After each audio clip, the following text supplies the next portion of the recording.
And then hopefully, when the presentation is over, we should have a quorum by that time, and then we can proceed with our normal quarterly business. I would hope we have a quorum here so they can hear the presentation. Yeah. Can do the presentation at the office, right? I'm gonna be away, so. Just so I have it. Everybody? Did we hear from any of my other people, like Francis and Francina and Rich? No. I didn't even hear from The PC, it's a PCAC. Yeah.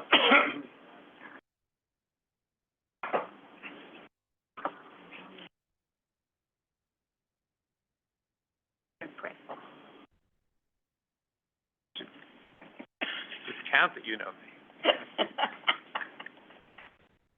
There's a lot of that going around. I know him. Right. Folks, people are impressed that I know you, they're impressed that you know me. I don't know why they'd be impressed then. Thank you. You just made my day. It's cold out. Cold. Water somewhere? Oh, okay, no. What an interesting Thank you so much. Yeah. Sure.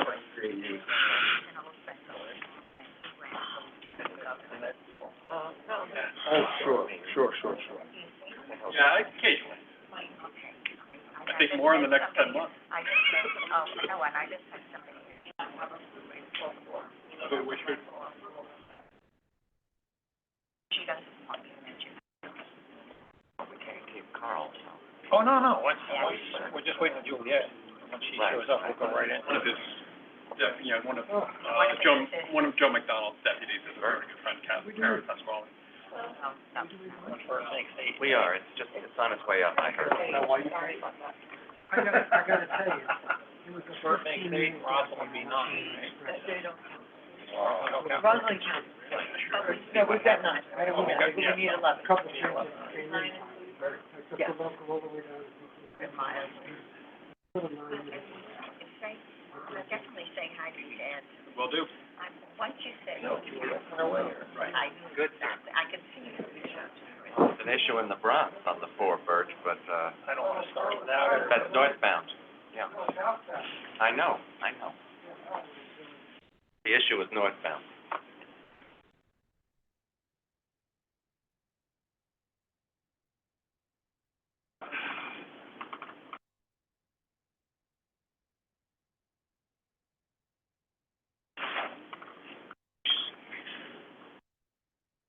Down.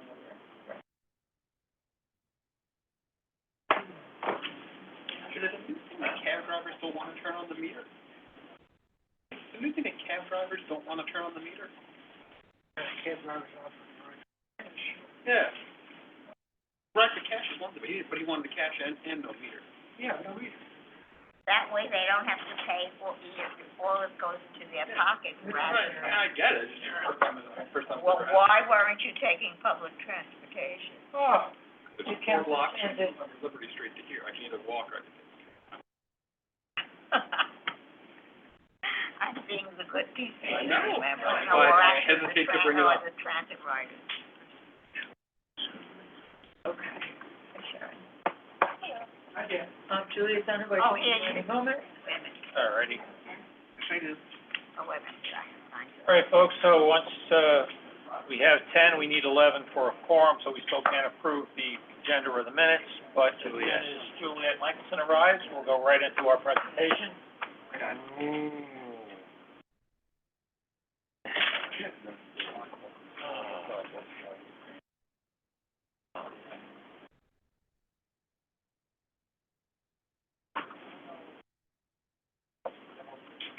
Carl, are you off to taking a well-deserved vacation? Up to Florida, very soon.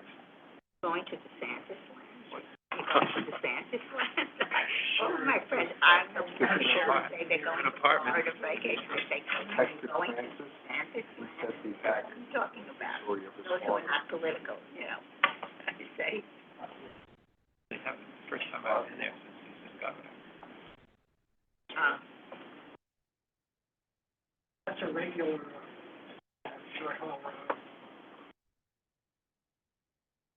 Okay, well, food arrived anyway, that's something.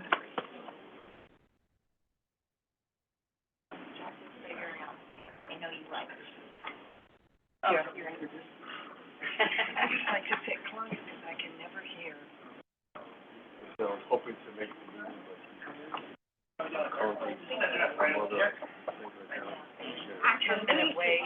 For me, change the opportunity, I couldn't. Yeah, we'll take it out. Yeah, we'll take it out. They're doing our, subway, and our escalators, so you have to go over, around, At 59th Street? Yes. Yeah. Because for me, today, it's what Saturday minutes every day. I got there as it left in the, Chris, can you hear us on the phone? So I went That's the down other side you had before, yeah. but today it was there. Control spoke. Can you, I got here before and on there? Thumbs up, thumbs down? Okay, can the folks on the Zoom hear us? Yeah, thank God. Give us a thumbs up if you can. Okay. All right, Rosalind, you're, okay. Thank you. All right, just hang in there, just a couple more minutes, we should be ready to roll. Hang on.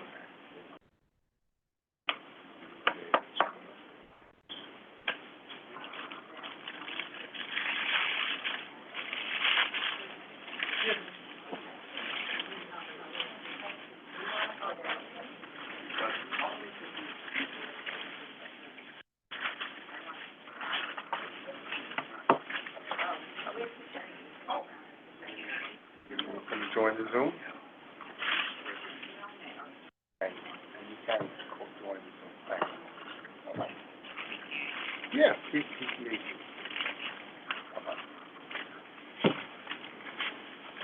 Which is on another call.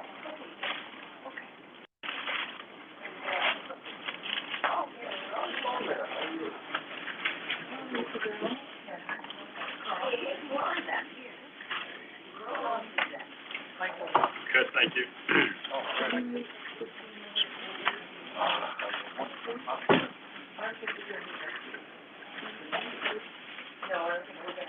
I thought we had a meeting on the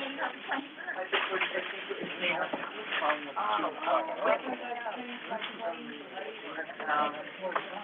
I think that's because it's still close to that. When will we know whether or not we have a meeting? I just sent out a notice? Yes. Oh, okay, good, because I just canceled Julia's gonna be ready. My whole. Okay. Oh, God. Come on in. Yep, we're ready, Peter. Just settle in, we'll be ready. You. Hi. Hi. Hail the gang full here. Hello, friend. Hi. Long time. Whole week? Wasn't a lot of 3 days. I don't know if you got my email. There's an extra chair if you want. I did. Maybe we And I went into a meeting, Don't worry. and yes. All right, I just have to find my.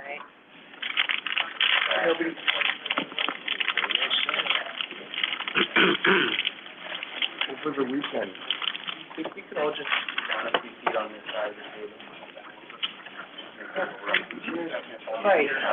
All right, everybody, the agenda says that we're gonna have the presentation at 12:15, and about 12:15 now, so we will have a presentation by Carl Weisbrod, the Chair of the Traffic Mobility Review Board, and by Juliet Michelson, Deputy Chief of Internal Relations, and the EMRB Liaison. You see water in there? Carl, Juliet, I don't know how you wanna run it between the two of you. You're up. Well, I thought what we would do is that I would at least give a sense of, well, first of all, nice to be here. Nice to have you. Yeah. And second of all, I just say, as I always say, none of this would be possible without Juliet, who we worked very, very closely together, and she really did amazing. But I thought maybe the way we would do this is I would talk a bit about at least the principles that guided us, and Juliet could then go through the specifics of exactly what the TMRB recommended, although that's pretty public now, and then try to answer any questions you have. So I'll just start by saying that I think all of us recognize that we wanted to think about the many and not the few, and the many in this instance being two different types of many. One's, of course, the 1.5 million plus people who use mass transit every day, and those are the many because one major purpose is to invest in our mass transit system. And then the second many is 150,000 or so people who commute every day by car, and think of them as a separate group, and how to think of them most equitably as a group, and serving them as the many and not the few with their own specific issues. And so in line with that, we thought in terms of equity, equity in of course in a social sense, of equity in terms of environmental justice communities, equity in terms of low-income drivers, and the like, but also equity in terms of fairness in the broadest sense of the word, how to be as fair as possible. And so with those two sort of overarching principles, we had a number of other goals that we think we've met. One is to keep the congestion toll as low as we possibly could, and thus we arrived at a base toll, as Juliet will go into more detail, of $15, which is, I think, lower than many people had anticipated. Second, that we wanted to make sure that what we decided would and recommended would not cause significant impacts outside of the CBD, and most particularly in environmental justice communities, and that particularly relates to diversion of trucks. So there was a balance of on the one hand, wanting to limit trucks, wanting to push truck traffic into later hours when there's less congestion, but on the other hand, not so severely keeping trucks out of the CBD so that they would divert in unacceptable numbers and go into environmental justice communities, South Bronx particularly, and other places. Third, we wanted to keep this as simple as possible, and so even though the statutes that we were operating under said that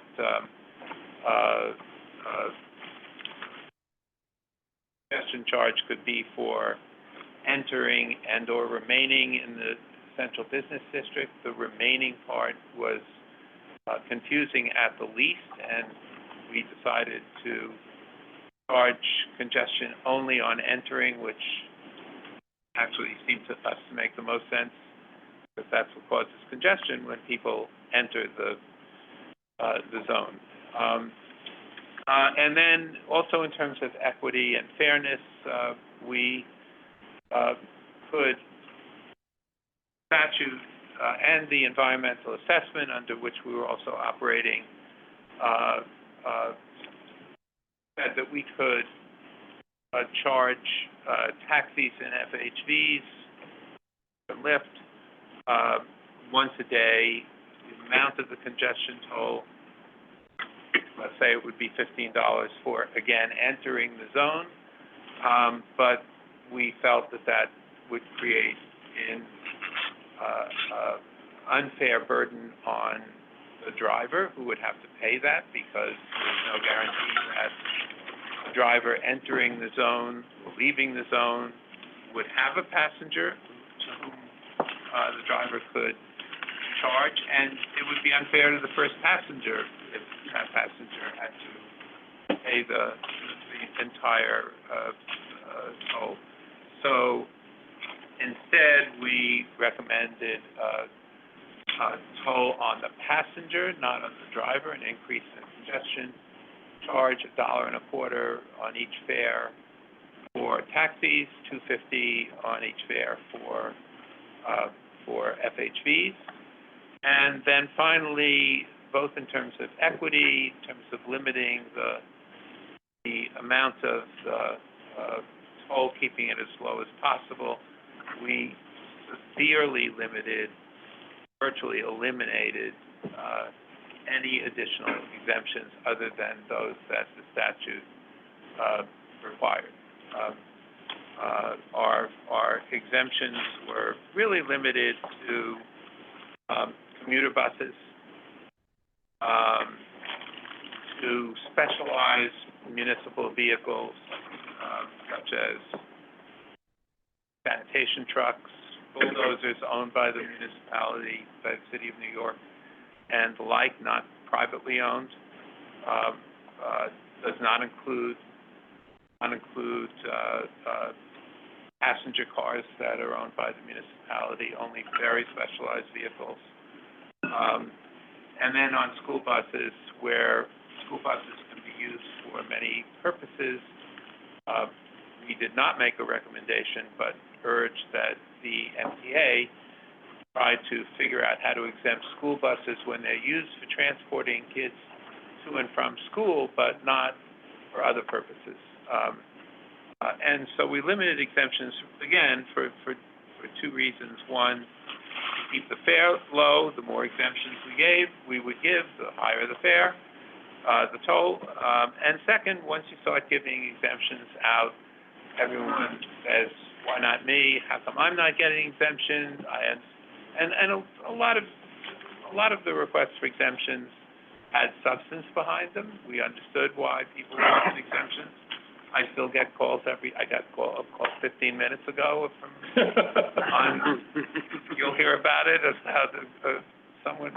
While you're talking about what about the cars that have official license plates on them? They're not exempt. Even if they're city-owned? Even if the city owns them. Okay. So, and again, all of this had to be done within the framework of a statute that was passed by the legislature in 2019 and the environmental assessment that was undertaken and approved by FHWA. And those were the principles that guided us. And Juliet, talk about what came out of it all. So, as Carl said, the base auto toll is $15 once a day for all sedans, pickup trucks, SUVs, small vans, etc. This and other tolls are discounted 75% in the overnight, since there's a congestion toll, and there's less congestion at night. The toll is less at night. Truck tolls are $24 or $36, depending on the size of the truck. Most will end up in the $24 category. Bus tolls will be $24 or $36, depending on their purpose, except for publicly owned transit buses, privately owned commuter buses, and CLC-registered commuter vans. Those will all be exempt.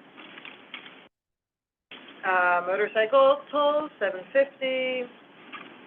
As Carl said, all of these tolls only apply as people drive, as they enter the CBD, as they cross the boundary to enter.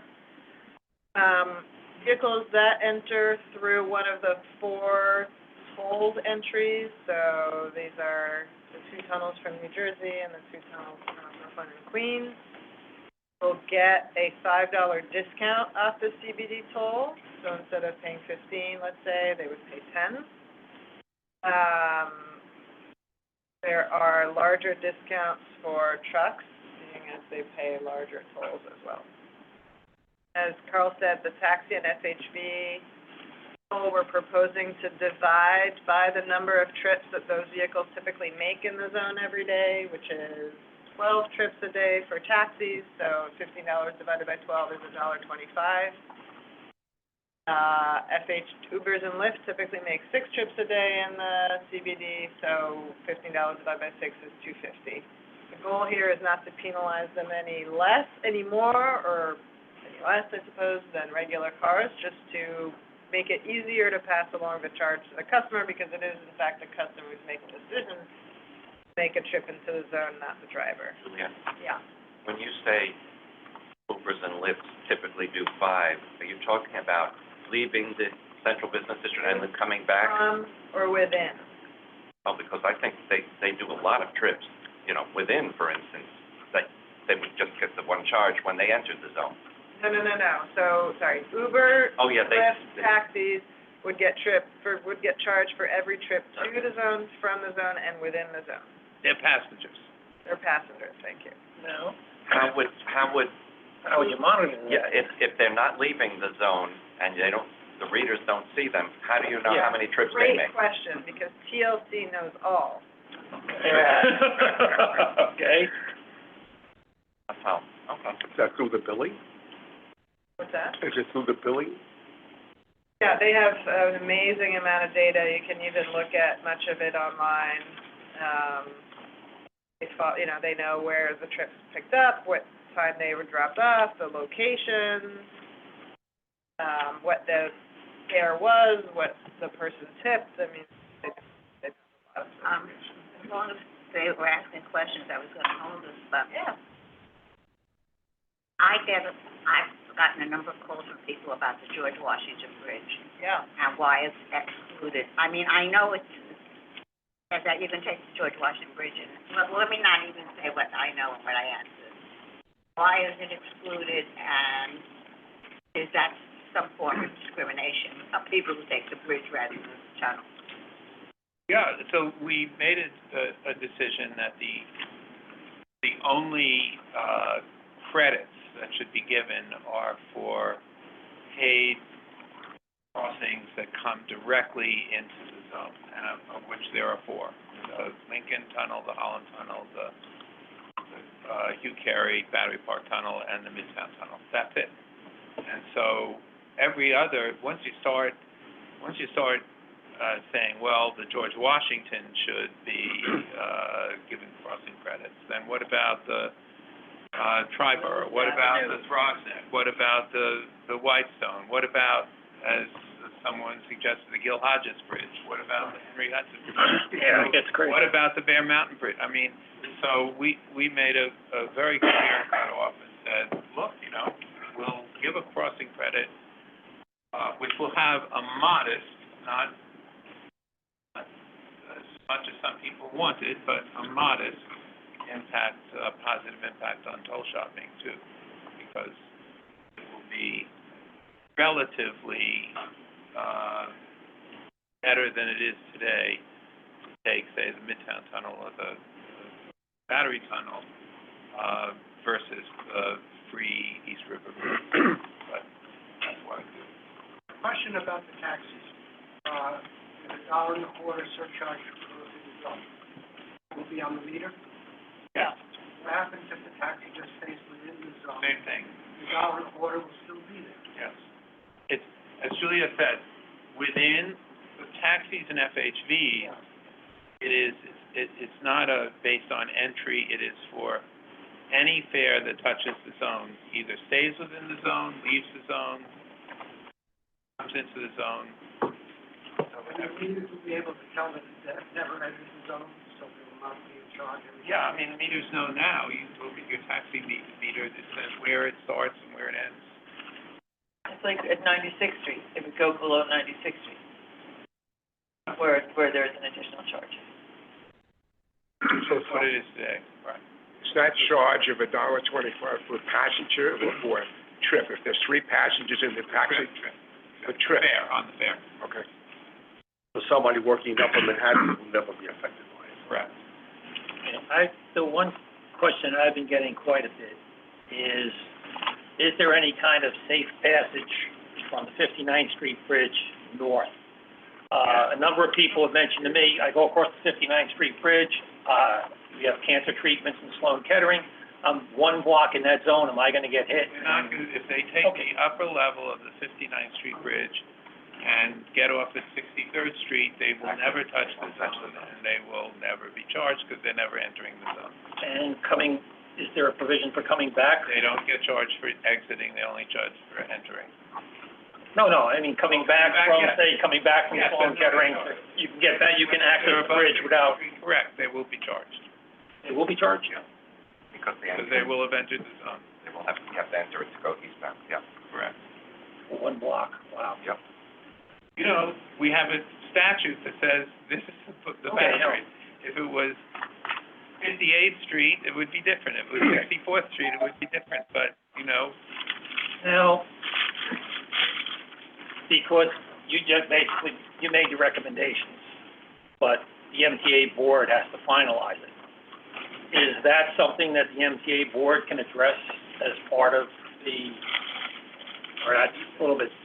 yes, so the CMRB has now handed it off to the MTA board. But I will say on the substance of it, I think once you, I'll just,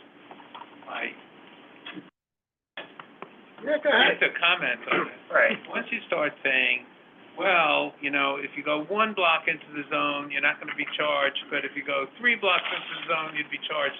You have to make a pretty clear cutoff, and the statute says 60th Street. And so we are living under the statute. I think the MTA would have personally think the MTA would have a very difficult time if it said, oh, well, if you just go 1 block into the zone, then you're not gonna be charged. So what I was getting at is setting up the readers in such a way, that you can come down, what is the east side, and get up onto the bridge, so that you don't hit a.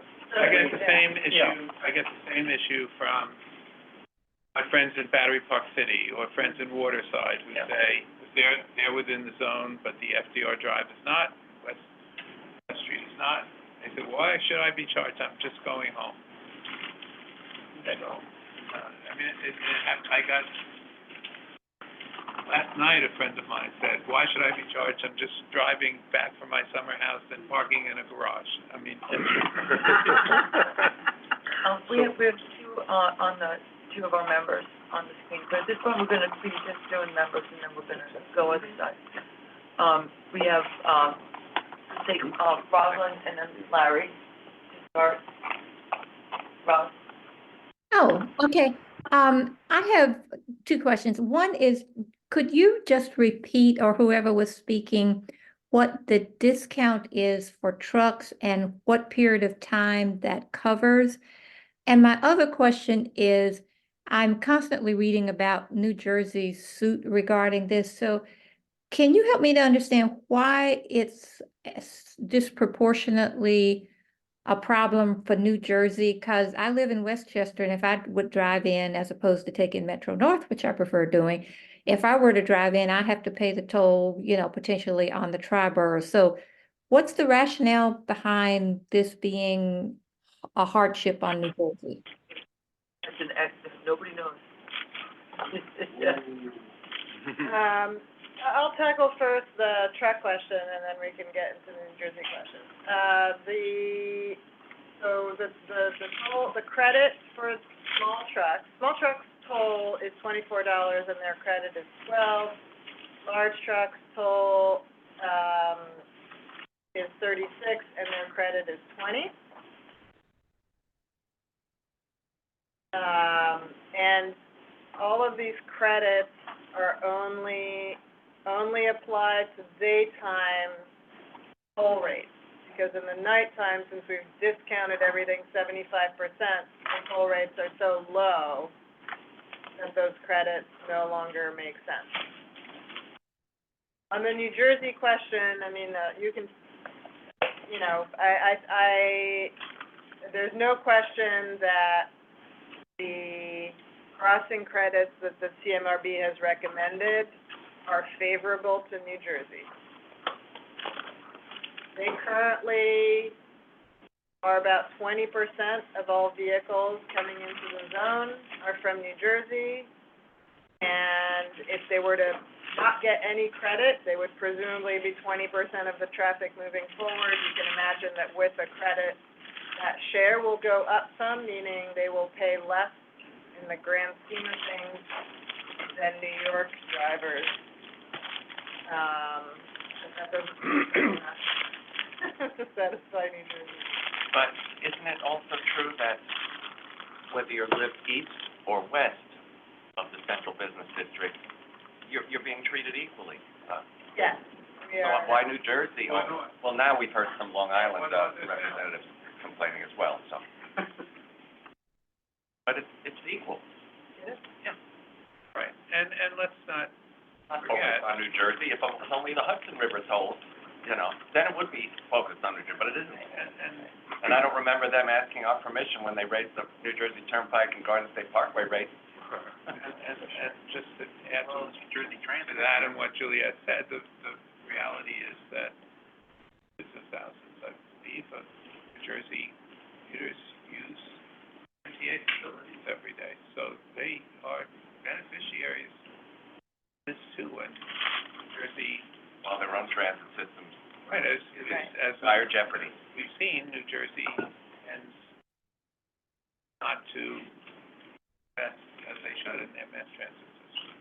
Does the buses going directly into the Port Authority, they don't even go anywhere near they're coming by a tunnel? They would be exempt anyway, right? They're commuter. There's Come no, through the Lincoln Tunnel, they get red. But I just wanna, highlight one thing that Carl just said, which is that we have to remember that even from New Jersey, 80 to 85% of people coming in for work are in fact using transit. So this is a lot of noise by about, I think the number is like 14,000 New Jersey drivers are coming in. It is very few people. What's that? Yeah, I mean, I'm sure you've all seen photos of what it looks like on, at rush hour at the entranceway to the Holland and Lincoln Tunnel. Yes. I've seen Lincoln. And, You can see it on New York one. and I just will add that most of the noise, as Juliet said, really is coming from northern New Jersey, which these 14,000 drivers, northern New Jersey, and the higher income drivers. And they have lousy transportation for more than public transportation. Something that Jerry asked. Larry was next. Larry, you're up. Okay, I'm up. I mean, I've got my own feelings about this whole question, but my one question I have, did anybody even give any consideration or thought about what will happen to roads that don't move now, like the Cross Bronx Expressway and things of that nature? Or was that totally taken out of the equation, that a road that moves at about 1 mile an hour during rush hour is going to turn into a total parking lot and a disaster with this project? Did anybody even look at something like that? Or are they only concerned with the central business district? We did look at that, particularly with respect to trucks and making sure that what we recommended did not result in additional diversions for truck traffic, particularly on roads like the Cross Bronx Expressway. And in fact, if we hadn't have done that, the reality would have been we would have probably raised the rates on trucks even higher, but we were very, very, very sensitive to that issue. Do you seriously believe that people are not going to divert up there to try to avoid the tolls? Are you seriously thinking that? Yes. That's the model. Okay. This is the model. Yeah, I mean, there are some diversions, but not enough. But the federal, so the MTA has conducted incredibly detailed modeling, traffic modeling, using official NIMSIC data. This is the process that FHWA has required.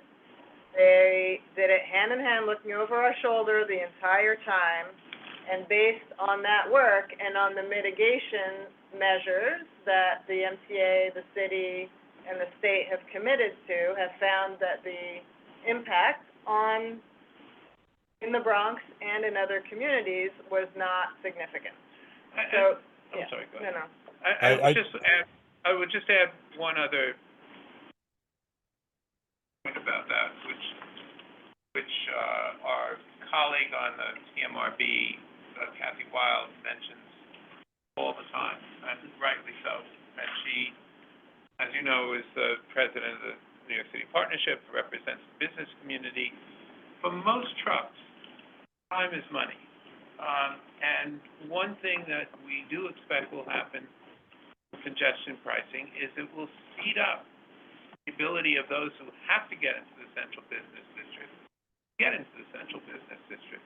And that's worth a lot more than the congestion toll. And that time, and you know, I know that taxi drivers particularly also say, oh my God, this is going to be another $1.25 on the fare. But on the other hand, they're the ones that are the victims of congestion. They're not just anybody, and if traffic in the central business district speeds up, they're the beneficiaries, just like trucks coming into the central business. I don't know where Larry was talking about, for people diverting and going ultimately too, but if you were hypothetically going to Long Island, or Queens, you would have the GW toll and then another toll from the Bronx to Queens, so where's the savings?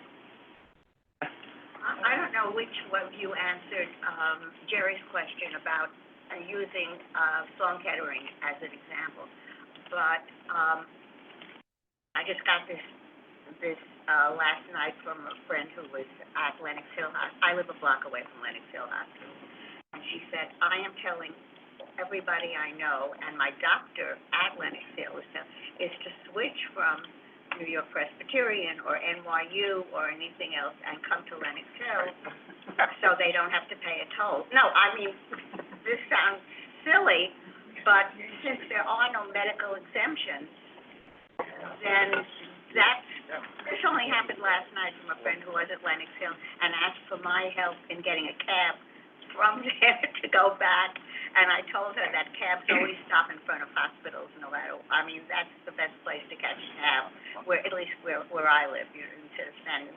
But, this came up just last night, and I didn't even realize that, you know, whether a hospital is, until Jerry just asked the question now, using Sloan Kettering as an example. So I'm wondering if you've gotten any pressure or questions from the medical establishment, the hospital, and is anything at all can be done about that, except people switching hospitals and doctors? We did. I mean, we got a number of inquiries from hospitals. There was a number, one of several requests for exemptions that we gave a lot of thought to. Ultimately, we realized that a lot of the transportation costs for people going to hospitals are reimbursable, either for poor people or those on Medicare, Medicaid, veterans benefits. That's all reimbursable. Their travel costs, basically. Accessoride is another option. People who have very heavy medical bills and can also claim a tax deduction, and some of their insurance covers those costs. And so I think for that reason, we decided not to exempt trips to hospitals. However, under the statute, people with this stable place are exempt. And I'll just add it maybe sounds slightly cavalier, but it's not intense. $15 once. You all know what parking costs are in Manhattan. And they're going up. And they're going up. You're coming into theater, you're coming to have a dinner. Very modest on what you're going to be paying anyway, and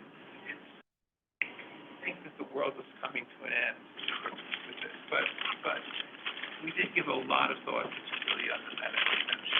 I think that was probably the one that Well, was. Carl, knowing the medical establishment, I know a lot of doctors, and, are you now getting pressure, or were you getting pressure from the, well, I'll call it the medical establishment? Especially, not so much hospitals, but doctors who have their offices within the congestion pricing zone, because I've heard from some doctor friends also that they're gonna move their offices, or they're gonna do something. But they are a pretty powerful lobby, aren't they? Doctor space on Park Avenue, Aren't they, 86 Street, 90.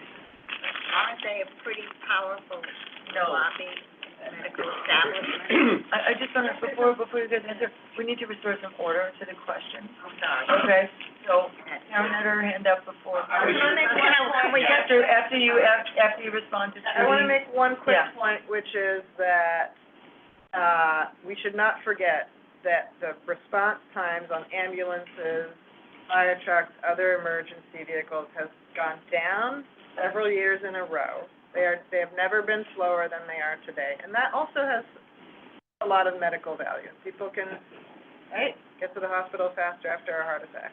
Yeah, no, absolutely. No, feel free to answer. I just wanted, just in terms of the question. Thank you for, I would just add to you, Trudy, that I heard from a doctor a lot of under anesthesia, so.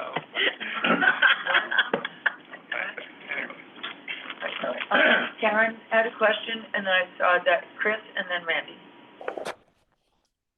Hello, Hey, everyone. I had a couple of questions. So one of my questions was about the hours of operation. I was actually surprised to see that the congestion pricing would be up until 9 o'clock at night.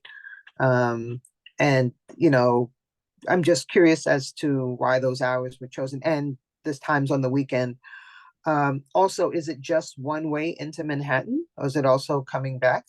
And then my last question is just about unexpected externalities. So we're working under the assumption that because the costs are so high that it's going to reduce traffic. People who are like, hey, this is the cost of doing business. If they get special perks to drive in, that may not change. And I'm concerned about people who need cabs or services, and those costs being passed down to passengers and customers who are relying on those services that come into Manhattan during those times, and within those areas that are going to be affected by the congestion pricing. So I know that was a lot, but those are my 3 questions.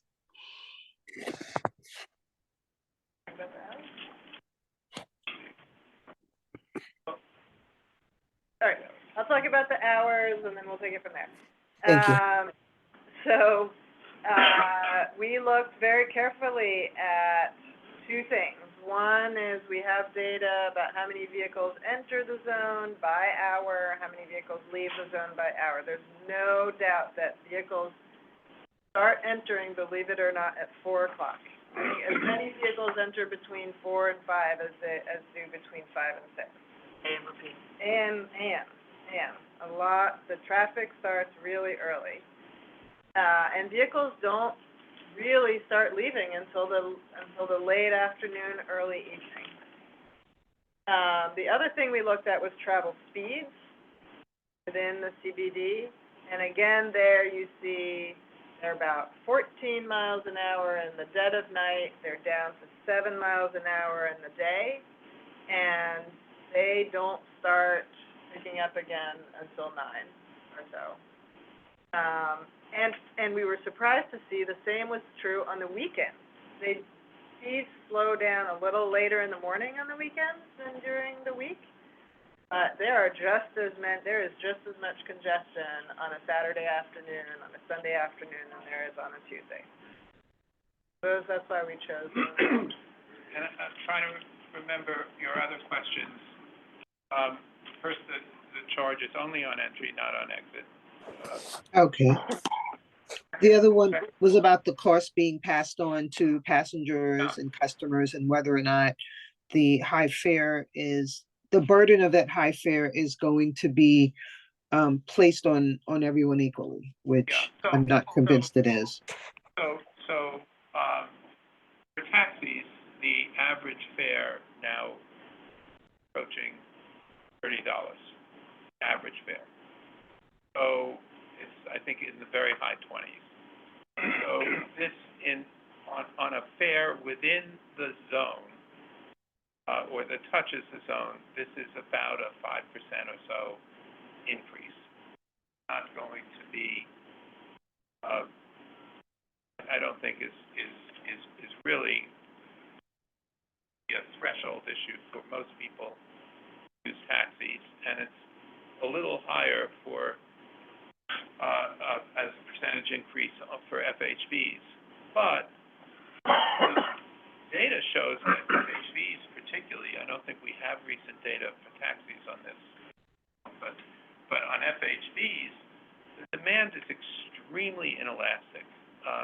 And of course, FHVs lower and raise their fares because of demand all the time, and double or triple it sometimes at times. And nevertheless, and they had a substantial increase a year or two ago, and the demand remains inelastic. And it does appear that the passengers, particularly for FHVs, are skew higher in terms of income.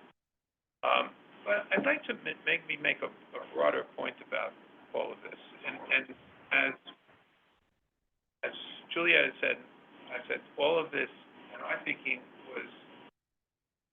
had to be based on a model, a traffic model, and that's what we relied on. There's no guarantee until this starts whether that result will be exactly what the model projects. It's a model. And a year from now, after the MTA and the city have experience in this, they can make adjustments. We believe the model tells us that traffic in the CBD is going to decline by 17%. Maybe it'll decline by 22%. I don't think, maybe it'll decline by 14%. We don't know until we actually see it. And a year from now, the MTA may well make adjustments based on that reality. So what we did was based on best information we have available to us, the information that the federal government used to approve an environmental assessment, and that was the framework that we had to operate in, and that was how we made our decision. Thank you. Next, I just also note that in the board resolution, there was some ability to make 10% changes over the next year or 2 years based on the actuality. Thanks, Rachel. Thanks. First, I want to thank you because I'm reading on the book that I'm on the website, and it does mention accessibility on this, because I know Q, who's our Chief Accessibility, since I'm an ACT member. I'm glad to see you guys are mentioning the disability. The only concern that I have, and it's not a bad one, is, and I know a lot of us are concerned is, and it does piss me off a little bit, is, and I'm saying this now, and I want to get it out, that you guys mentioned it at the meeting. I think I was watching, and it did attend, but the press doesn't explain that. And we have an issue right now. A lot of the communities, even the last couple of days, are scared and worried that they're not being exempt. I have to explain this to them to go on the website. Now, some people don't have computers. I just hope we can do some outreach and how can we all together, and I say all, for the record, I say all, you heard me that, Trudy, all, can we make sure that it is being accepted in here? Because Q has been there.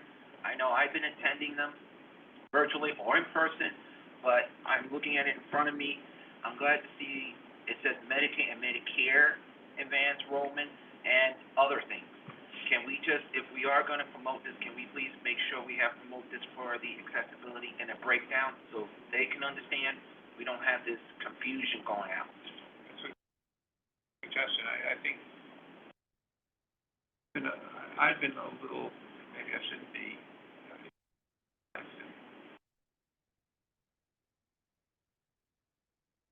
I've been surprised despite all the publicity about what we recommended, what the MTA has now sent out for comments, how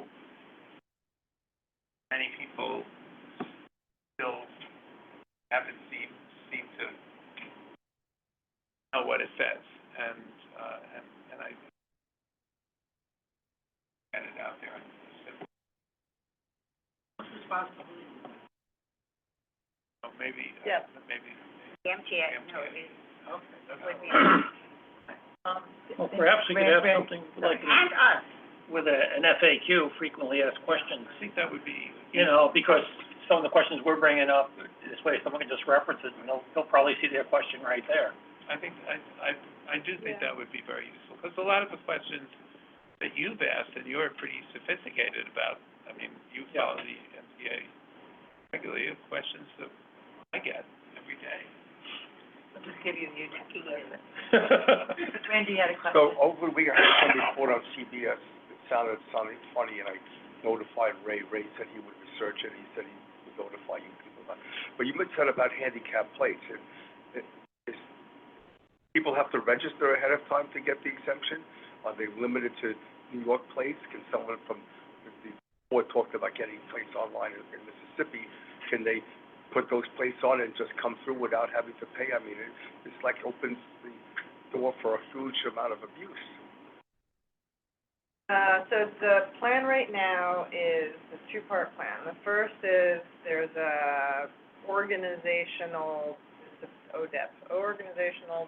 disability exemption plan, where organizations that regularly carry people with disabilities, so like AAR, school buses that carry kids with disability, what's that? Offers for people with developmental disabilities. Yes, old age. I'm talking about private those cars. kinds of- I'm talking about private cars. Okay, but I mean, I hear, and I'll get there, but like, that is a large category of vehicles that carry people with disabilities. So those folks will have to sign up for a plan, meaning they're gonna contact the MTA and they're gonna say, this is my Easy Pass number, this is how I prove that I carry people with disabilities, and whenever the system detects that Easy Pass, they will not be charged. Then there's a question of like regular residents who have disability or who are driving somebody with a disability. And for now, the plan that was described in the EA is to exempt disability license plates, vehicles with disability license plates. There are some folks who are worried about fraud, and certainly we are, you know, we do observe an increasing number of toll evasion on our systems generally, and this is not just a New York problem. It seems to be a national and international problem. But frankly, we continue to look at alternatives. They all have some measure of fraud.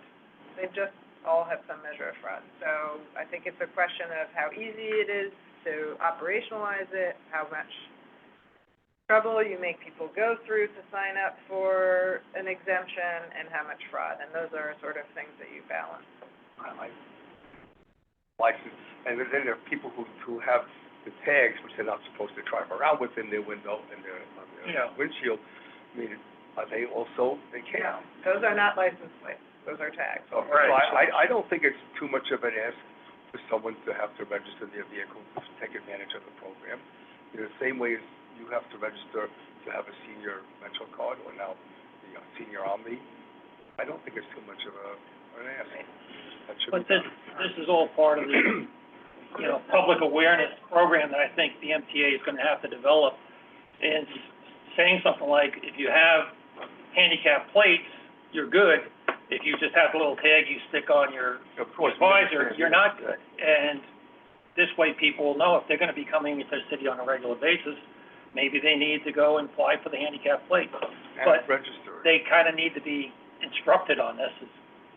Here are your options. In this vein, if somebody obscures their license plate and the readers at 60th Street, for instance, can't read it, is a picture taken of the offending vehicle in any way? Yes, I bet, yes. And then enforce it just the same way that we enforce all of our tolls. Any other members have questions? Because Mr. X has been patiently awaiting. Oh, I'm sorry, Walter. Will your readers be able to read license plates that have those plastic covers over them, which I think are illegal in New York? They are illegal in New York. But they're all over the place. When you see them Yeah. driving around, you see them. Nobody does anything about it. You can get a ticket for them, but. Well, you can, but I know that MTA Bridges and Tunnels has already an enforcement plan, and revisiting the enforcement plan because it will be doubly tempting to, evade this toll in addition to the bridge and tunnel tolls, but, They're installing it, so they should be doing, they're overseeing it, so they should be putting it in. Yes. I know that that you have to go at one. If you don't mind taking one last question, because he has been very patiently waiting. hello. Well, as we speak, the Tri-Borough, or the TBTA is now seizing cars at the Verrazano Bridge. They're doing it right now. Not the first time. Easy. As you know, we have two different cars facing on the railroad, the National Railroad. Those cars are the same. We have the subway train cars, they're very much the same size as the railroad cars. I can't put cars on the New York highways, two tracks, one highways, one uptown, one downtown. Let trains carry the freight to eliminate many trucks. Can't just do it that way. A cause dear to my heart to see us be able to use rail more to bring freight into the. And also, while we're discussing concession pricing, I mentioned this recently. Fruition if possible. Do you think it's possible you can connect to a portion of Webster Avenue to White Plains over to Parkway and Southmore Street? Or you have to put on the cross on that AK Brunswick Parkway, then eventually to put on White Plains Road. Do that, that would be appreciated. And also, do you think it's possible you can connect Southie Avenue at the southern end to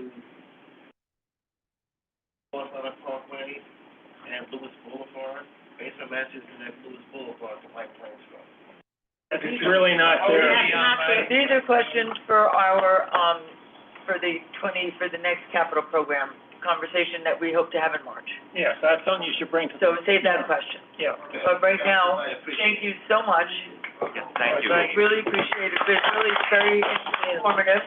And I wish I had more reports for you guys. We ran out yesterday. I think that, I know call forever, so I'm not gonna, but I think we owe a special appreciation Yes. to Juliet for really, at every one of the TMRB meetings, giving such an accurate, clear picture of what's going on. So if we can put that on the record, On the record. all we know is wonderful already, but, Believe me, that's not even the half of what Juliet does. well, it's just the way it comes. It's my job, it's just my job. So thank you, I appreciate Let us know it. how we can help. Thank you very much. Now let's get. Thank you, everybody. Thank you. Yes. Thank you. Thank you so much. Appreciate you coming in. Wonderful. Keep an eye on the chat if you're on Zoom and you have your handbook. Right. Instructions to follow. I know.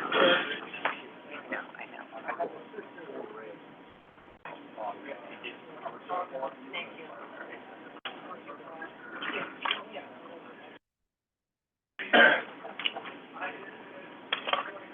All right. Happy holidays, everyone.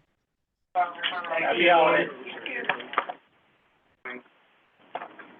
Okay, I think we're still stuck at 10 members, so we don't have a quorum yet. Yes. All right, so we're gonna skip the approval of the agenda and minutes. Okay, there was one mistake that I should have caught on the agenda. I will be doing a Long Island Railroad Commuter Council's Chairs report, but for the PCAC items, I think it's better served for Lisa to do that kind of presentation. And there are some things happening where, you know, we are interviewing for a new executive, associate director, a few other things going on. So, too soon. Well, you were talking about the succession thing, you know, so, okay, so I'll go down to the Long Island Railroad items, the other chairs, and then when we wrap up, then Lisa can have a couple minutes to discuss anything pertinent to the PCAC in general. Okay, so for the Long Island Railroad, things have been relatively quiet as the acting president, Rob Free, has been settling into his new position. Last month, the Long Island Railroad continued to tweak the train schedules with mixed reviews. In response to a number of complaints regarding the new schedule on the Port Washington branch, the Long Island Railroad quickly made further adjustments to the new schedule. That was within 2 weeks. And while Long Island Railroad schedules continue to be a work in progress, it's encouraging to know that senior management continues to monitor the ridership trends and make adjustments when necessary.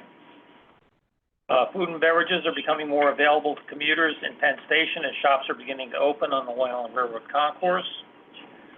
On December 1st, I had the privilege of serving on a transit panel at an event held by Vision Long Island. Representatives of the Long Island Railroad, NICE, and Suffolk County Transit were also on the panel to update attendees on mass transit on the island. And then just recently, we've learned that bids are due for East River Tunnel repairs with an award expected in the first quarter of 2024. Total rebuild of both tubes will start with Tube 2 in August or September, with work going for 13 months. Then an additional 3 months of outages for cleanup and additional work before work begins on Tube 1 for another 13 months. Penn reconstruction and Penn expansion are also moving along, including discussion of next steps for the 8th Avenue entrance. By the way, those bids for the East River Tunnel repair work, that is an Amtrak item, it's not an MTA item. And basically, that's it. Like I said, it's been kind of quiet on the Long Island Railroad. So we'll move down to, oh yeah, any questions? On those tubes, are those tube repairs, are they gonna close the tubes, or are they gonna part-time, full-time? My understanding is that they're gonna take one tube out of service at a time. Yeah. Just have one tube running? Well, there's four tunnels. There's four tubes. So to take one at, the main thing is that they get this work done within the next couple of years before we're ready for Penn access, because what's gonna happen, the slots that were opened when we started diverting trains to Grand Central Madison are now gonna get filled up in 3 years, 4 years, whenever the project's done, by trains coming in from Metro North. So it's kind of critical. Right now, be a little inconvenient, there'll be some pain, but not as much if we tried to do it when we had, you know, full schedules and all the slots filled. Jerry? Yeah, You know that today they're having the safety thing at Penn Station? yeah, 3 o'clock on Yeah, the concourse. yeah. They did, just wanted, because I know it's been mentioned on the, they are mentioning this at, you know, Penn Station. It was nice to see they've been inviting, you know, the other groups, like, this will be the first time Long Island Railroad 88 Task Force is going to be there. But I hope to see what safety we can put in. Okay. And I know government relations is gonna be I don't know if Robert Free's supposed to pop in, he said he wasn't sure. Well, I'm sure he'll have somebody there representing the vice president for safety, I'm sure is gonna be there. And again, this is something they've done every year from what I understand. Wait, Karen has her hand up and then Larry. Okay. Karen, what Thank you got? you. Hello. So I have to tell you that my level of frustration with the railroad is at an all-time high, partly because there's no longer any semblance of normalcy. Like when I come into Jamaica, I never know what track we're gonna go into, how far I'm gonna have to run to get the train. So I think initially when this started, it was more of like a shuttle type service, and so you knew that maybe the train to Grand Central would be on this track and that it would come every few minutes. Lately, I have gotten on to track 4, track 5, and I know that they didn't want to hold the trains, have them wait for each other to improve connectivity and make sure trains run better. But I find because people are running and holding the doors, it's having unintended consequences. And so I think moving forward, whatever they do, it just needs to be consistent. And I just find that the consistency, like each day I go, it's like a surprise because I never know what's going to happen unless I can get a train taking me directly. So it's not that it's your issue per se, but I just felt like I've been holding this in for a while, especially since I wasn't at the meeting last month. Thank you. Is it, Karen, is that when you're transferring from Atlantic Terminal? Actually, When you're traveling to Midtown? This is from, like, say, from Queens, from Lawton, going to either Grand Central or Penn Station or vice versa. I really haven't gone to Atlantic Terminal anymore because of those issues. I just bought a monthly pass and have just been going to either Penn Station or Grand Central. Yeah. Lisa, I brought this up at the TRC meeting when I took. Hold on. No, but to answer your question, I'm trying to answer. I was asking Karen specifically. No, but that's what I'm trying to tell you, that it's with I understand. everything coming in from Long Island. I just need to have order so that we can get to everybody who's doing. No, I was answering the question. I don't have a question. But I was asking for her particular experience so that we can follow up on that. Okay. But we can talk after. Thank you. Thank you. Larry, you're up. Just one statement and one question. Actually, I'll do the question first. Jerry, how did Long Island Railroad reveal how many slots have opened up since Grand Central into Penn Station? Do we have any number on that? We could get a number, but that was basically a moving target because they were switching some trains around. So they've been going back and forth. They've been adding some trains to Penn Station. Now I believe because of some of the complaints that they had from the riders on the Port Washington branch, they took a couple of trains that were going to Penn Station, and now they're sending them over to Grand Central Madison. So it's kind of a moving target. Exactly how many slots, I mean, I could ask Rob Free, but I couldn't tell you right off the top of my head. Yeah, I'm just kind of curious. And then the other thing I'll just say, I've been traveling a lot in the last 2 or 3 weeks, going through Jamaica, going to the air train. And it really is, as somebody from the outside world, when you arrive, you look up on the board and you see that your train to Babylon is on track 7. I go down to track 7 and it's pulling out.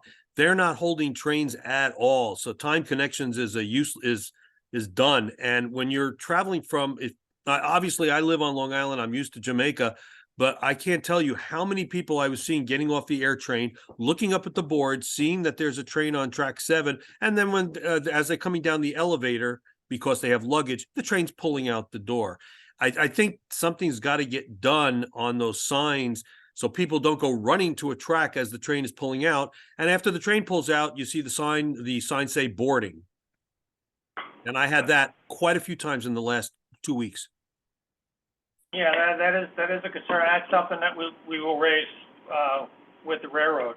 As far as the time connections, they technically don't exist anymore. That's one of the biggest battles that I've been fighting with the railroad.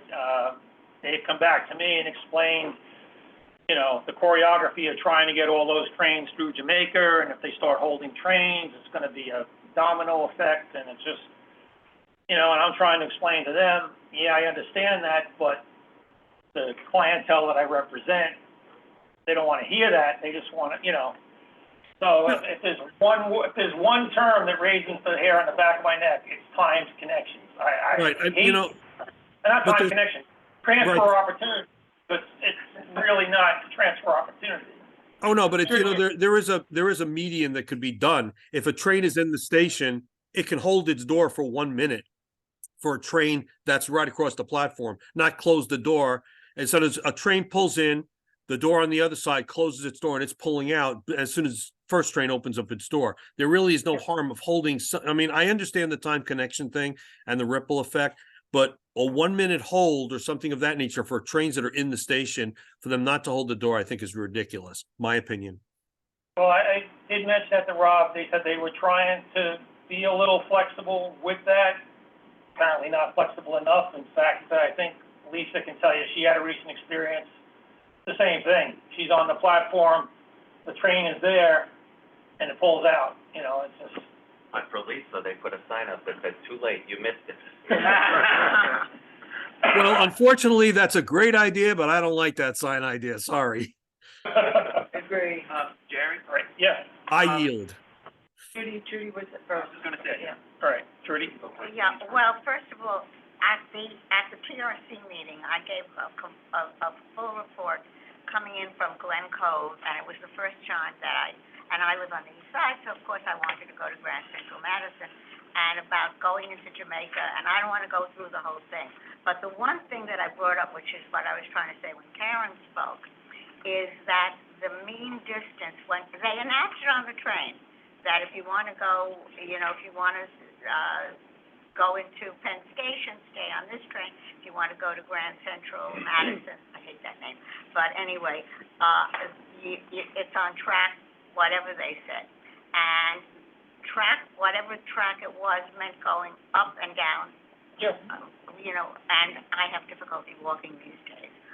And literally, I walked as fast as I could, get to the Grand Central Madison, and literally as I got in, if I had walked any slower, the doors were closing.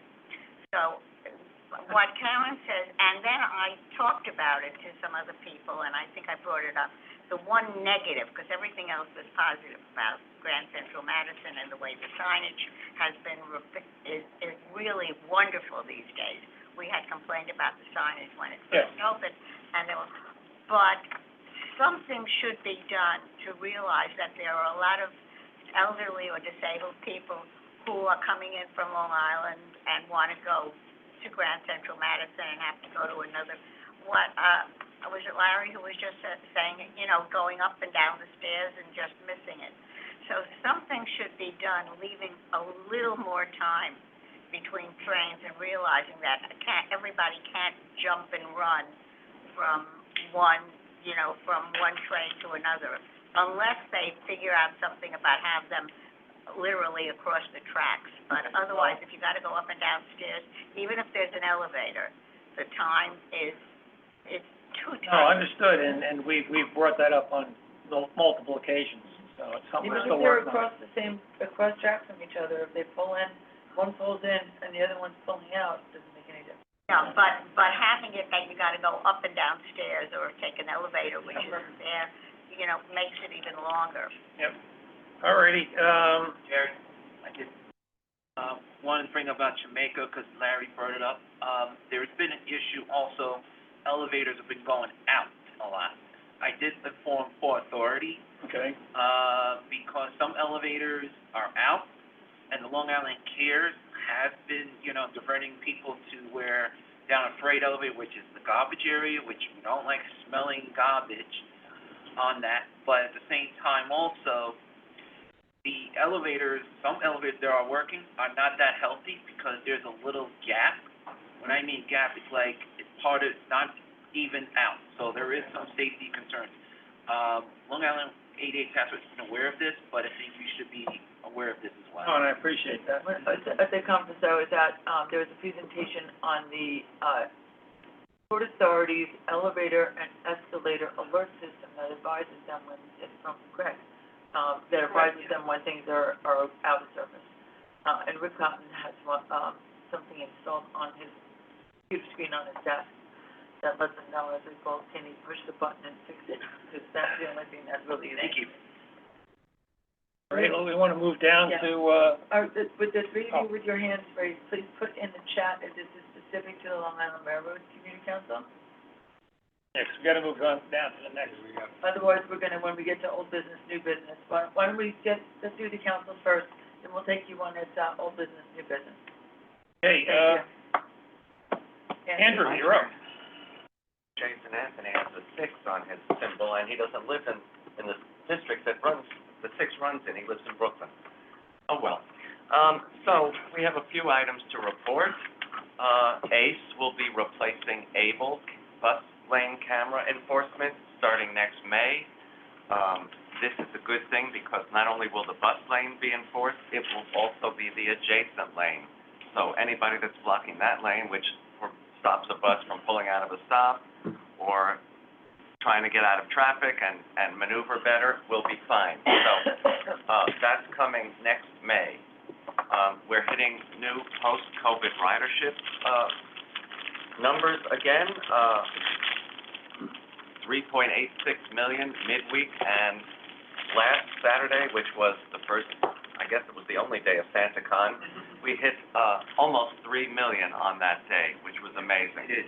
So, that's great news to see that for discretionary travel, people are choosing our transit system. You may have noticed in many subway stations, there are unused and closed up newsstands. They are going to be reused for other purposes. We expect an RFP. For different kind of, retail. Okay. Or. Pretzels and hot dogs. It could be anything. We're waiting for the RFP on that, but it's better than seeing closed up spaces that people are throwing litter in and all of that. So, looking forward to that. And, something I've been harping on and. Trudy, this is relating to what you were raising last week. Yeah, and, there is one coming to the 96th Street and Second Avenue station. That is gonna be a newsstand. We did that at one of the committee meetings last month. Something I've been asking for and which is now out there are real-time subway maps. They are currently for weekends, but you don't have to, if you're a tourist or a New Yorker that doesn't know what GOs are going on that particular weekend, you can look at that map and see the exact service that's running. And I'm reminded that it was a few weekends ago when they were doing elevator work at Queensboro Plaza and the 7 line was only running from Main Street to 74th Street Broadway. That's what that map showed. So it's really great. I hope that they will do it on weekdays because there are service diversions and other things happening on weekdays too. And they tell me that they're looking to make real-time subway maps the norm. And I think that will be very helpful to riders. And I will just end there.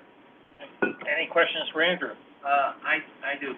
We did open some elevators, 181st Street was one of the openings. And 7th Avenue in Park Slope. Thank you. And just so everyone knows, the 181st Street was the Edith Prentice one. We did, make sure that one of those signs is going to Edith's family, because it's in my safe, secured. If anyone touches it, the alarm goes off. The other thing is to answer a question, Andrew, about a newsstand. As I was heading up to a meeting up in Upper Manhattan, I did find 3 of the stations, because all of a sudden, I'm smelling coffee. And on the platform, I don't hardly smell coffee. 3 of the stations on Second Avenue, which I did take a picture and I did send it in to PCAC, is there are coffee stands with selling bagels and all the good stuff there. The company that got the contract. Yeah, for- Winfield. For the Called the yeah, Winfield. exactly, and it's online, so if you want to know more about Winfield, Yeah. they have sent What something we need out. to watch for is that those kinds of stands don't, start a different kind of litter on the platform. So we will be watching that for sure. But that was not the question about the newsstands. I sent you an email about that. They're I know permitted you to did, send- I know you permitted to did, sell and them. after I got your email, I followed up with the people, because I use that station practically every day. And the guy who runs, he said, I don't have anything to do with what we sell. And for whatever reason, he said the boss said we don't sell it. Boss, not the MTA, so. And so I don't know what company controls, maybe you could find that out. The MTA was gonna speak to the leasing and tell Yeah. them that they are, entitled to sell newspapers and that Well, they that was say that they're not. really Okay. whatever, and the guy actually, because I knew I was coming here today, and I knew it might come up, and so I asked the guy at the, behind the counter, who, at the counter, and he said, the boss says, quote unquote, so, The whoever you... MTA real estate is going to speak to them, that's not. Okay, well, tell them that as of today, nobody Okay. has talked to anybody, including the people at the station. We'll forward that along to Or if you MTA Real You want to Estate. give me the name of who to contact at MTA Real Estate, I'll talk to you. I'll just follow up with them. Yeah, we'll follow up. Alrighty, seeing no other questions for Andrew, we'll go down to Metro North. Randy? Okay, hi, so, it's all in here, just very happy for me, because I use Tarrytown a lot, that the trains now will be going northbound, are stopping in the proper side, you don't have to go up and over, and that was as a result of finally having made all the repairs for the damage to northbound track 3 caused by that mudslide. I had some pictures, but they didn't get included, of my trip on the Metro Holiday train this week. 3 historic cars that they used, one from New York Central and 2 from the Delaware, Lackawanna Western were used on the Phoebe Snow service, if anybody remembers Phoebe Snow. Anyway, it was very nice. They stopped at the I Road at the Highbridge facility, which we visited, MRCC visited this summer, and in Grand Central. It went very well. I could give us the history, and it's all there, so no questions. And we have to be out of here a little bit before 2, because we have a board meeting. Okay, any questions for Randy? Okay, seeing no questions for Randy, We approve the agenda. we don't have enough, we only have 10, we need 11. You want me to go just briefly? So Lisa, just give us a quick, Sure. So we, our interviews with the associate director candidates are progressing. We are moving into phase 3. And hopefully at our next meeting, you will meet the person who, we hope to have on board by then, on all the more details. I think we have some strong candidates, and that we will, good experience and, good knowledge that hopefully we'll be able to bring them into them later. Internal folks? No. There was, I don't think we had any internal candidates. Okay. We did, not with the, level of experience. We had revised the job description, to just change it up a little bit. And we got 15 qualified applicants. So. And how many unqualified? More than that. More than that. But, for example, when Jack applied, we had 490 applicants. Certainly not all that were qualified. No. Yeah, it's cream of the crop. And, when Jeff applied, we had 1,000. When Kara applied, I think there were 2. But, it's, I think the hierarchy, that's in the hierarchy requirements, the more limited the pool of people who are willing to try to see where they are, and who meet the requirements of what we're looking for. Or we're just serving better refreshments. Yeah. We gave them water, We, are continuing to move forward with, progressing the goals regarding the Omni report, which is a lot of traction, particularly regarding, City Ticket Weekly, incorporating senior and disabled peak ticket, fares, and A&P, thank you, and, fares on the commuter rail starting in the city. And we've got some good elected official interest in working with us on that. And we are, Jack is shepherding, that work. We're speaking with, the MTA and several of our other colleagues in advocacy on some other,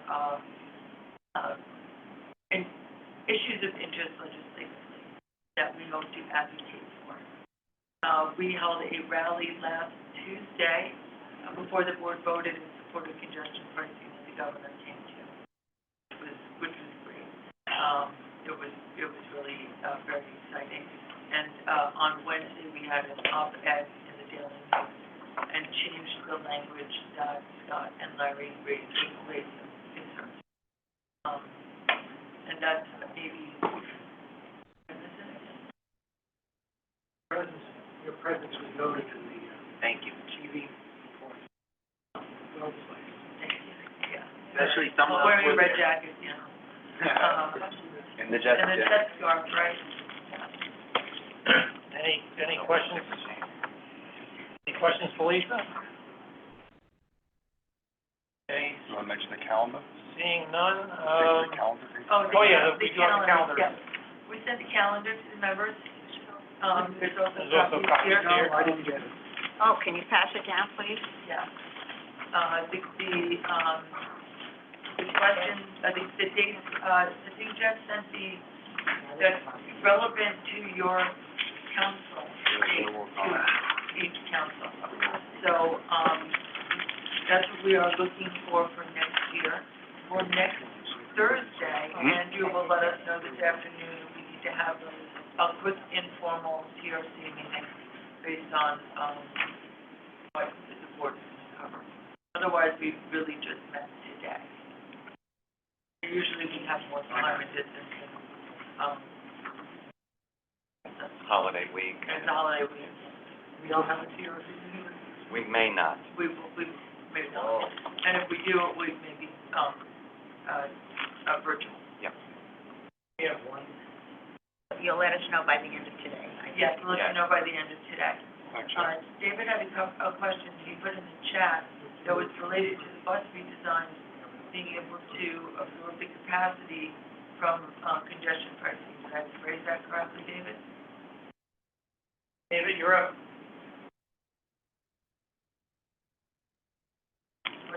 Thank you. Thank you.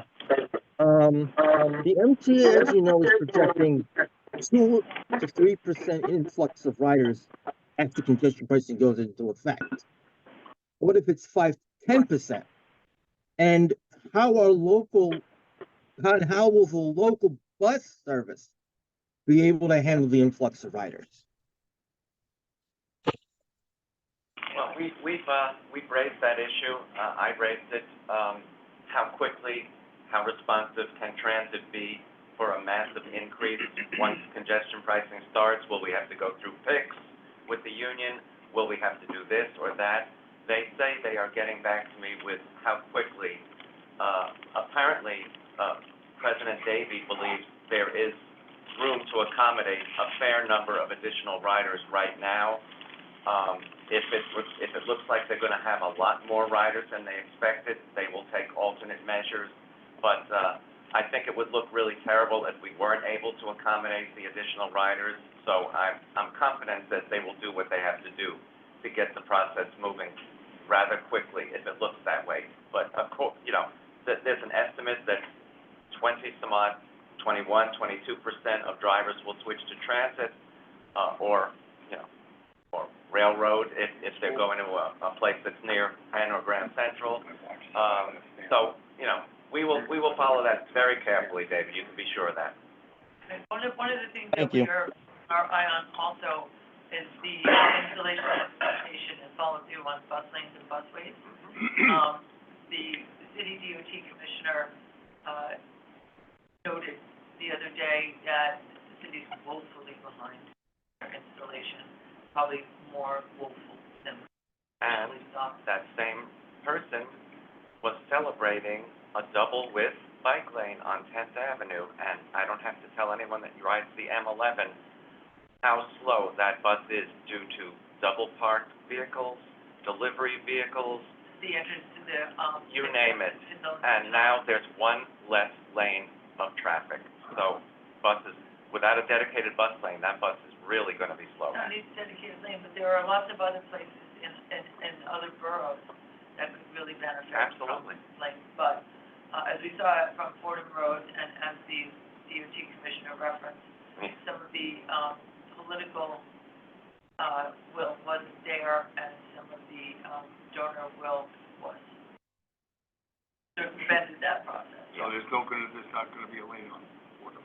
Doesn't sound like it. If they had paint, however, does not keep cars out of the bus lane. I can't hear you. Sharon, we can catch that. Oh, and on Fordham Road, there was, a call, a study, a traffic study, efforts underway to put in a separated, a busway, an offset busway or a bus lane, separated. The, some of the major institutions in the neighborhood and some of the major donors and the neighborhood decided they didn't like that, that everybody drives to Fordham Road to go shopping, which statistically is not, does not bear up. Dawn said they painted the bus lane, and guess what? And that's an extremely busy bus corridor. It was the first bus corridor, the VX-12, to have transit signal prioritization, so the lights change when the bus wants to proceed. And it's so obvious a place for a bus lane. It really is. Except that. And so many people go there by mass transit as opposed to driving. Yeah. I watched them install the bus lane in, Third Avenue. It's 3 months progress, and they're still working on it. They added traffic lights in the last 3 weeks. They have now blocked off lanes for lane, like, parking lanes.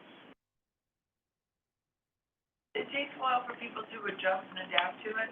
When I was on, Third Avenue the other day, I was looking at the bus lane, and I was like, this is great. Yep. People were adhering to it, and then there's a big sign that says bus lane ends, and then it just stopped. Yeah, well, they only put it to 96. So, I don't think I was that high up, I think I was further. No, it's around where I live. I live on 78th and Third, and let me just tell you, people think for all of the, dirt and mess and everything, wake up the streets, paint and everything, people are saying, why did they bother doing that? It's very pretty pictures, nobody pays attention. I heard that in the last census, went into activation, so what your observation, absolutely correct. And actually, it makes it, now this morning, as I was heading over to the subway to 77th Street, there is now, there's on the west side of the street, there is a lane for bicycles and, everything else, followed by a parking lane. So now people are double parking, no, but what I'm saying is now there is another lane blocked because of people double parking next to the parking lane. So that's enforcement really needs to be. Well, I wish they would enforce. No, but there hasn't been enforcement, and there ain't gonna be no enforcement. And that I know, I situation live is there. repeated on avenues all around. Everywhere. Unreal. And by the way, people walking in without paying, hundreds of people. Hundreds. You see So that, I the see. MTA is trying to get the emergency Now having law about fire. Shorty, your time is up, your time is up. Sorry, the MTA has gone to the state of New York to try to get around the law that means that you must have those emergency slam gates, which, as you know, are the superhighway to fare evasion. They're trying to put 30-second delays on them. There's a few that have that already, but they're really trying to have an alternate means of egress if there is a true emergency and not have this open door policy that we now have. It's totally just, It's ridiculous. someone goes through and just holds the door. Absolutely. Or they ask someone that's already in there Yes, to come out. no, Or at one of my stations, somebody's there asking for a donation and they'll let you in. yeah. With all due respect, I hadn't finished talking about the real mess with the bus lanes, is that because they now have a lane, for, bicycles and electric vehicles or whatever, there are more of them now, because there are too many of them, so they now go on the sidewalks with those electric vehicles, which is causing it's causing a dangerous situation. I wanted to put this on. But as the enforcement isn't there, it hasn't been there, and it ain't gonna be there. I live there, I can tell you. But now, because they made another lane right close to the sidewalk for bicycles, and the electric bicycles and the electric scooters don't like this, especially the delivery ones, so they just go on the sidewalk. They say there's not, I asked somebody, and I said, why are you doing this? You have a lane now. And he said, yeah, but there ain't enough room for me. So they go on the sidewalk now, which makes it even more dangerous. I just had a whole community board meeting, dude, about electric vehicles and the safety, danger that they proposed. There's actually an electric vehicle safety association They have hundreds of members, some of whom have been injured by being hit by these silent vehicles, and there's a whole movement now to try to get them licensed and registered and must carry insurance. Unfortunately, the bill that Senator Norman Siegel has now brought to the legislature is only for the delivery e-vehicle. It's not for a private person buying an e-vehicle, but hopefully it will get there. So you have the must same carry trouble on the west side that we You have don't on even the need east a side. driver's license to ride. Oh, yeah, no. It's unreal. Andrew, Yeah. one other area, What's next now? enforcement they're not doing, and it's growing the wrong way. Oh, absolutely, Bert. Bicycles, Yeah, yeah. motorcycles, Yeah. on the, You need eyes on the back of your head now. yeah. All right, we gotta move this along because Go ahead, Jerry. board members have to go to a briefing at 2:00. Basically, we're down to old business. Is there any old business that anybody wants to bring up? Our usual complaint about lack of paper timetables, and the fact that at all Metro North stations now, they took a cue from the Long Island Railroad and put QR codes up there instead of posting a real timetable for people. What was it, was the same effort to make that? I just noticed that this morning. They now have, do you want a timetable on a poster with a question mark? And I would say, yeah, damn right I want a timetable, but I'm not getting one. And they have these QR codes that you can copy for Hudson Way, Harlem Way, and so on. So they can make those posters, but they can't make posters with timetables anymore to put at the stations. I asked the question, did they consult with our organization before they made these changes, before they stopped printing timetables, and before they stopped even printing the station posters? They went to they went through the board. Right, but did anybody, They voted the board. as representatives of the passengers, did anybody ask us for an opinion on the subject, whether it was good or bad or indifferent? Okay. It was a budgetary issue 3 years ago, saving $1.5 million to stop printing timetables. Yeah, fine, but what about the posters that stay in the station? It's budgetary, but it's also, schedules are changing very rapidly and frequently now, and you could well have an incorrect paper schedule, so No, but the electronic schedules, but in a station, they should have it up on a board, the current Right. schedule, absolutely. They don't have that anymore. I've missed 2 Metro North trains because of the There you go. schedule. Mr. X, what's, Old business, yes, I have all the new business for Albert Brinkman, Jacqueline Englishman, A.K. Fantastic Four. Okay, Jamaica Station, Long Railroad, Metro, frequently inactive. That person who goes to taking the train and use that bathroom, which I don't appreciate. I don't know if I mentioned you before, I mentioned it now. At one hand? no, Jamaica. Oh, yeah. Long River Metro is inactive, I go to the take A train, that's unfair to me. two bathrooms in Jamaica, I know, one is in the Long Island Railroad waiting room, Yeah, I would too. off there, the ticket, by the ticket office, and then there's one for air train. I don't call it McKinney Airport air train, I call it a fake A train. Okay, well, that's, but again, that's a Port Authority issue, that's, unfortunately, we have no control over that. If the Long River Metro is inactive, then I'm forced to use the fake A train there. All right, we'll take that under advisement. All right, so, Jason, you have something? Jason Anthony? Yes, Jerry. Good afternoon, everyone from the east side of Manhattan, and at the same time, watching the Port Authority's board meeting that they're meeting today in Jersey City. Regarding the elevators at Jamaica, myself, along with Chris Gripe, we have been addressing this issue with the Port Authority, but it seems that they are like dealing with deaf ears and playing the hot potato game.